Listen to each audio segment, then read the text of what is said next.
Hello bachcho, let's read this question. So this question says choose the wrong statement. We have given the four statement. Statement A, a dimensionally correct equation may be correct. A dimensionally incorrect equation must be incorrect. A dimensionally correct equation may be incorrect. A dimensionally incorrect equation may be correct. Okay आपको देखिए यहाँ पर four statement given कर रखे हैं और आपको यहाँ पर बताना है कि कौन सी इक्वेशन आपकी करेक्ट है, कौन सी स्टेटमेंट आपका रॉन्ग है। ऑलराइट, तो डायमेंशन ही लिख लीजिए इस क्वेश्चन का की कॉन्सेप्ट क्या लिख लीजिए, डायमेंशन एनालिसिस लिख लीजिए। ठीक है, dimension analysis will be the key concept of this question. Okay, अब देखिए बच्चों इस क्वेश्चन को स्टार्ट करते हैं। तो स्टेटमेंट देखिए वन पे क्या लिखा है, वन पे लिखा है देखिए ये डायमेंशनली करेक्ट इक्वेशन में भी करेक्ट है। डायमेंशनली करेक्ट इक्वेशन क्या होती है, हो सकती है आपकी करेक्ट हो सकती है। तो बच्चों देखिए दिस स्टेटमेंट इज ट्रू, ये स्टेटमेंट क्या बच्चों आपका बिल्कुल ट्रू है। ठीक है, जैसे देखिए अगर मैं डिस्टेंस और वेलोसिटी के बीच में रिलेशन फाइंड आउट करूं, डिस्टेंस और वेलोसिटी के बीच में, ठीक है, तो मैं डायमेंशन के थ्रू देखिए इसको क्या कर सकता हूँ, फाइंड आउट करके बता सकता हूँ। डिस्टेंस की डायमेंशन क्या होती है, लेंथ होती है।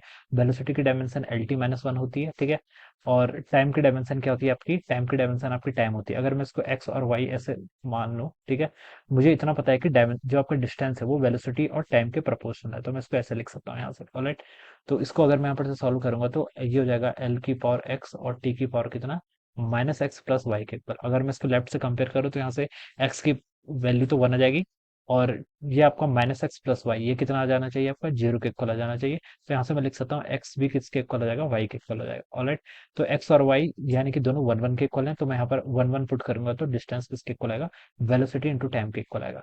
तो ये मैं बता सकता हूँ कि आपकी कोई डायमेंशनली करेक्ट इक्वेशन है। ठीक है, ये आपकी करेक्ट होगी तो ये बिल्कुल ट्रू है। ठीक है, डायमेंशनली करेक्ट इक्वेशन मे भी करेक्ट है, मे भी करेक्ट बोला है, मस्ट भी करेक्ट बोला होता तभी स्टेटमेंट रॉन्ग हो सकता था। ओके, मे भी करेक्ट है तो ये स्टेटमेंट ट्रू हो जाएगा। बी पर लिखा है कि a dimensionally incorrect equation must be incorrect. अगर कोई इक्वेशन डायमेंशनली ही इनकरेक्ट है तो वो इनकरेक्ट ही होनी चाहिए। तो this statement is also true, ये स्टेटमेंट भी क्या बिल्कुल ट्रू है। कोई इक्वेशन अगर आपकी डायमेंशनली इनकरेक्ट आ रही है तो इसका मतलब वो इनकरेक्ट होगी। ठीक है, तो ये तो बिल्कुल ट्रू स्टेटमेंट है। सी पर लिखा है कि डायमेंशनली करेक्ट इक्वेशन में भी इनकरेक्ट।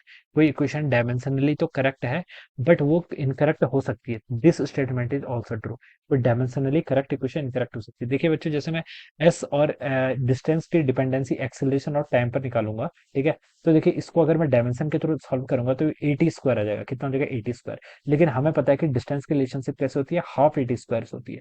जैसे हम एस इजिकल टू देखिए कितना होता है आपका यूटी प्लस हाफ 80 स्क्वायर होता है। ठीक है, तो डायमेंशन से हम यूटी तो बता सकते हैं, ठीक है, और 80 स्क्वायर ही बता सकते हैं, लेकिन जितने आपके कांस्टेंट फैक्टर होते हैं, जैसे यहाँ पर हाफ के आपका कांस्टेंट फैक्टर, इसको हम नहीं निकाल सकते।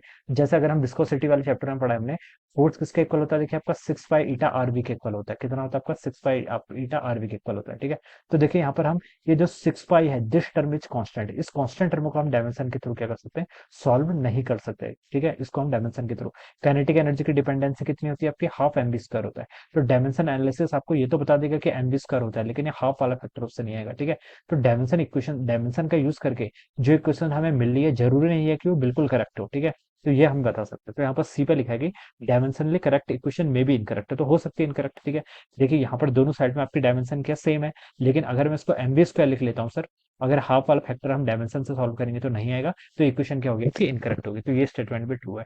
डी पे लिखा है कि डायमेंशनली इनकरेक्ट इक्वेशन में भी करेक्ट, तो ये तो बिल्कुल रॉन्ग स्टेटमेंट है।